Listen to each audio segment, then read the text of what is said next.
শামসুল হক ফরিদপুরী রহমতুল্লাহ আলাই আমাদের আদর্শের বাতিঘর, আমাদের চেতনার মশাল। ইনশাআল্লাহ সেই মশাল ধরেই আমরা সামনের দিকে চলতে থাকব। মার্শাল্লাহ জারি করে কোরআন সুন্নাহ বিরোধী আইন পাশ করেছিল আইয়ুব খান। ফ্যামিলি প্ল্যানিং ল, জন্ম নিয়ন্ত্রণ আইন, কোরআন বিরোধী সুন্নাহ বিরোধী এই আইন যখন পাশ হয়, মার্শাল্লাহ জারি, ফিল্ড মার্শালের শাসনকাল, সারা দেশ নীরব নিস্তব্ধ, কেউ কোনো কথা বলে না। যেদিন এই আইন পাশ হয়েছে শুনেছি শাইখুল হাদিসের মুখে সারা রাত শামসুল হক ফরিদপুরী রহমতুল্লাহ আলাইহির ঘুম হয়নি। হুজুর অস্থিরতার সঙ্গে ছটফট করেছেন বিছানায়, সারা রাত হুজুর অস্থিরভাবে ছটফট করেছেন বিছানায়। ফজর হওয়ার আগে তার সৈনিকদেরকে তিনি খবর দিলেন। দক্ষিণ হস্ত তখন মাওলানা আজিজুল হক শামসুল হক ফরিদপুরীর সন্তান, মাওলানা মহিউদ্দিন খান তখন তিনি ঢাকা আলিয়ার ছাত্র, কিন্তু সৈনিক শামসুল হক ফরিদপুরীর। তাদেরকে ডেকে বললেন, এত বড় ঘটনা ঘটে গেল, আমরা জীবিত থাকতে আল্লাহর কোরআন বিরোধী আইন পাশ হয়ে গেল। কিয়ামতের দিন আল্লাহ যদি জিজ্ঞাসা করেন, ফরিদপুরী শামসুল হক তুমি কি করেছিলে, আল্লাহর কাছে কি জবাব দিব? কাজেই বিনা চ্যালেঞ্জে আইন আমরা ছেড়ে দেব না। আমাদের শক্তির শেষ বিন্দু দিয়ে হলেও কোরআন বিরোধী আইনের বিরুদ্ধে আমরা প্রতিবাদ এবং প্রতিরোধ গড়ে তুলব। যেমনই কথা তেমনই কাজ। হুজুরকে জিজ্ঞাসা করলো, হুজুর কি বলবেন, কি করবেন? এই আইনের বিরুদ্ধে প্রতিবাদ লিপি ছাপাও, কোরআন সুন্নাহর রেফারেন্স দিয়ে এই ফ্যামিলি প্ল্যানিং ল কেন কোরআন বিরোধী, কেন সুন্নাহ বিরোধী, ইসলাম বিরোধী, স্পষ্ট বক্তব্য লিখে এই আইনের বিরুদ্ধে প্রতিবাদ পত্র লেখা হলো। সময়টা এমন যে এই প্রতিবাদ পত্র ছাপানোর সাহস কোনো প্রেসের ওয়ালার নাই। কোনো প্রেস মালিক এই প্রতিবাদ পত্র ছাপাতে সাহস করে না। হুজুরের এক ভক্ত প্রেসওয়ালা গোপনে এই প্রতিবাদ পত্র ছাপিয়ে দিল।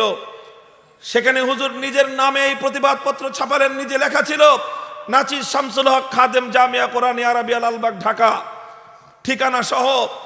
এক রাতে সারা দেশের জেলা শহরগুলোতে আইয়ুব খানের সেই কোরআন বিরোধী আইনের প্রতিবাদে এই প্রতিবাদ পত্র মানুষের হাতে হাতে পৌঁছে গেল।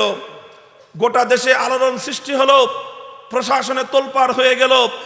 সামরিক আইনের সময় এর বিরুদ্ধাচরণ করার হিম্মত কার?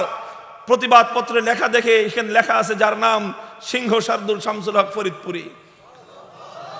বাংলাদেশের গভর্নর যিনি ছিলেন হুজুরকে তলব করে পাঠালেন। সিংহের মতো হুজুর বুক ফুলিয়ে মাথা উঁচু করে গভর্নর হাউসে গেলেন। গভর্নর সাহেব হুজুরকে সামনে রেখে ডানে বামে সেনা কর্মকর্তা, পুলিশ কর্মকর্তাদেরকে নিয়ে হুজুরকে হুমকি দেয়। বলে, হুজুর জানেন তো আমরা সরকারের চাকরি করি, আমরা সরকারের চাকরি করি, সরকারের আইন রক্ষা করা আমাদের দায়িত্ব।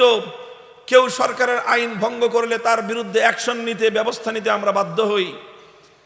এই পর্যন্ত বলতে দেরি হুজুরকে হুমকি দেয় প্রচ্ছন্নভাবে। হুজুর ডান হাতের তর্জনী গভর্নরের চোখের দিকে উত্তোলন করে বলেছিলেন, গভর্নর সাহেব খুব ভালো একটা যুক্তির কথা বলেছেন, আপনারা সরকারের চাকরি করেন, সরকারের আইন রক্ষা করা আপনাদের দায়িত্ব। মনে রাখবেন আমরাও এক বড় সরকারের চাকরি করি,